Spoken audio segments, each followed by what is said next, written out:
All right, welcome back everybody. So today we're going to have some strength work, which is going to actually be speed work to improve our strength, and then we're going to get into a WOD. So the strength work is going to be, as you can see, I've got the band set up for some banded squats. We're going to be doing 10 sets of 2 speed squats. And ideally what we typically want to do here is we want that weight that you use to approach about 50% of your 1 rep max. Now the good news is with speed squats is that as long as you're moving fast, it's really hard to screw it up. In that, as long as your back is flat and your form is good, if you don't pick the exact right weight, it's not as crucial as maintaining proper form and moving fast. So if this is somewhat of a beginner thing for you, you haven't done a lot of it, we're not going to worry about going heavy enough. We'll go light. We'll err on the side of going light, but we want to see you moving quick. Right? So you do that squat, bam, we want you coming up out of that squat fast, and that's going to give you better muscle recruitment and better synchronization of muscles, fibers firing, and better coordination for the movement. So when you've got the heavy weight on your back and you're coming out of it, boom, your body moves in nice unison, and there's just tons and tons of benefits to the banded strength work. So let's get into it. When you get up on this bar, as soon as that bar touches your back, you want to be tight.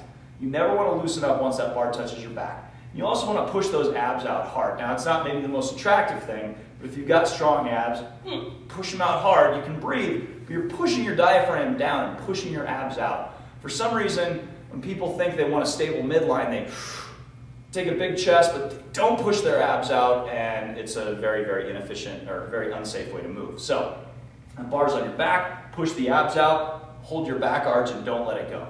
Okay?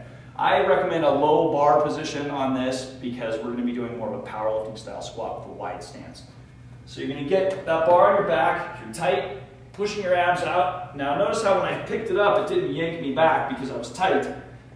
You want your shins lined up with those bands as much as you possibly can. Now you're going to initiate the movement by going back. Notice how my knees aren't even bent yet. I'm moving back, as far as I can, back to the box, boop, up fast. Fast. When you're going to go ahead and grab that weight, you're going to be working with somebody more than likely. They're going to jump in. If they have to, slide some weights on or take some weights off. They're going to jump in. They're going to get there too. Just bang, bang, bang, bang, bang. You're going to get this done fast, right? Shouldn't be super heavy weight, so shouldn't be a problem cycling this. All right.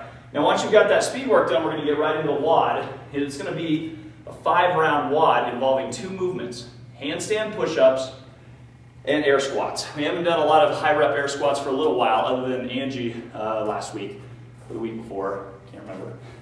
But we're going to be doing some air squats today. So the rep scheme is going to be this. We're going to do 10 handstand push-ups and then 50 air squats. And we're going to do 5 rounds. The handstand push-ups are going to come down by 2 every round. So we're going to do 10, 8, 6, 4, 2. Whereas the air squats are going to come down 50, 40, 30, 20, 10. They're coming down by 10 each time. Okay, so a few things on the handstand push-ups. I recommend, because we're trying to get through this fast, do it as functionally fast as possible. So if you have the kip, you may want to kick your shoes off so that you've got socks that run along the wall nicely. You don't want anything gripping the wall. So when you get into that handstand, right, you're going to come down and kick,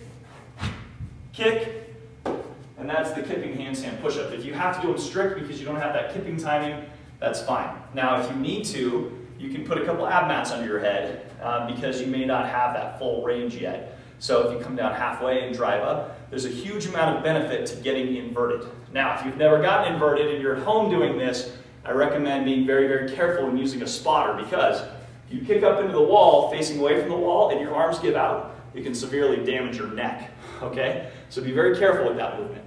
Once you've got your 10 handstand push-ups done, we're going to do the classic air squat. Notice how I've got the upright chest, the crease of my hip is below my knee, and drive up. Do 50 of those. You know, we're going to call you out on it if we're seeing things like this. Right? See that those hips aren't dropping. Your shoulders may be going down, but I want to see those hips down. And full extension of the top. Okay? So that's going to be a fun day. We're going to do some speed work, do a fun WOD, have a good time. I'll see you at the gym.